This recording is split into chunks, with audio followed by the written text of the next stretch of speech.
Welcome back. IT Services Group EOH has today announced that the company founder and former CEO Bohbot will return to the business on a full-time contract. Bohbot is being brought back to focus on strategy and stakeholder management. EOH shares tumbled to as low as 26.55 cents, and the company says this was due to the forced sale of shares by financial institutions against equity-financed transactions to various individual shareholders. This includes two directors of the company.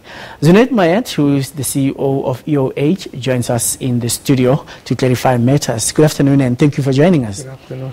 When the share plunged yesterday, what came to your mind? I mean, this had been happening from last week. So this was last Thursday actually, where we had the massive plunge in the share price.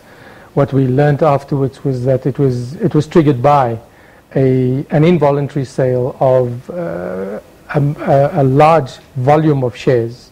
So the volume of shares traded on the day was unprecedented in EOH's history.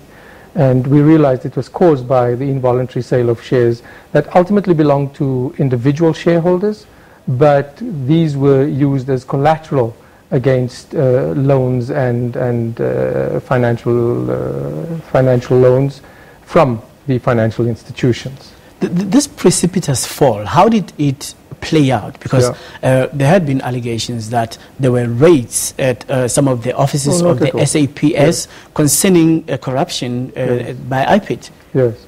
No, this has nothing to do with that, firstly. And secondly, no EOH offices were raided.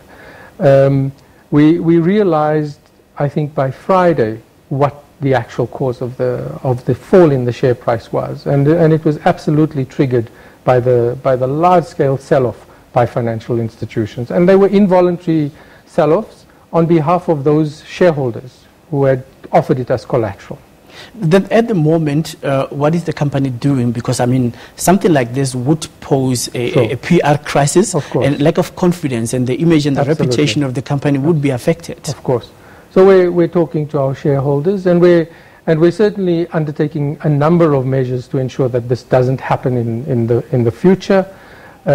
Coupled with that, of course, we talked about, you talked briefly about raids.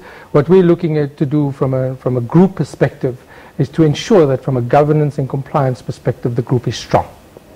What is it going to do now, given that you are bringing the new CEO, rather the founder CEO back? How are you going to work with him? Of course. So initially it was planned that he comes back following his 6-month sabbatical, that he rejoins the group in a non-executive capacity. What we realized that would be unfeasible in a non-exec capacity and still have the benefit of him assisting us in the business. So what we've agreed is that we postpone him becoming a non-executive director, and rather that he joins us in the business for a period to assist on two very specific topics, and that is around strategy and strategy development, and in addition to stakeholder management and stakeholder relations. Yeah, there's been noise in the corporate world regarding corporate governance issues, and coming on the backdrop of Steinhoff, surely if something like this has happened at EOH, then there would be a problem in the markets now. What do you have to say about that? Yeah. So look, as I said earlier, we've undertaken a number of measures to ensure that from a corporate governance perspective, from a governance, risk and compliance perspective, our group is strong. We have a strong value system in the business that underpins everything that we do. From a governance, risk and compliance perspective, we've undertaken a number of measures where we've been reviewing the full governance framework. We've been reviewing all our business in the public sector, because it does seem that there is either perceived or real a risk of doing business in the public sector. And we want to ensure that all the business that we do, that we've done in the past, is appropriate and has been appropriately subjected to our risk management processes. Moving forward, we've also said that any new business we do in the public sector will be subjected to independent oversight. And for that, we've brought in an independent law firm to assist us with that. Are you investigating this matter? Because yesterday on the JSE website, on the news service, the statement said that you would be investigating any wrongdoing, even including executive directors. Absolutely. So we have undertaken an investigation. This investigation is being done by ENS Africa, the law firm, and the idea really is to do an in-depth fact-finding review for us. And if there's anything uncovered as a result of the investigation, we will take whatever appropriate action is necessary. Are you going to put a strategy in place for the recovery of your share value? Of course. Look, I think important to point out that the fall in the share price is completely unrelated to what's happening in the business. The fundamentals of the business remain strong. The operations of the business remain strong. We have a fantastic set of businesses within the group.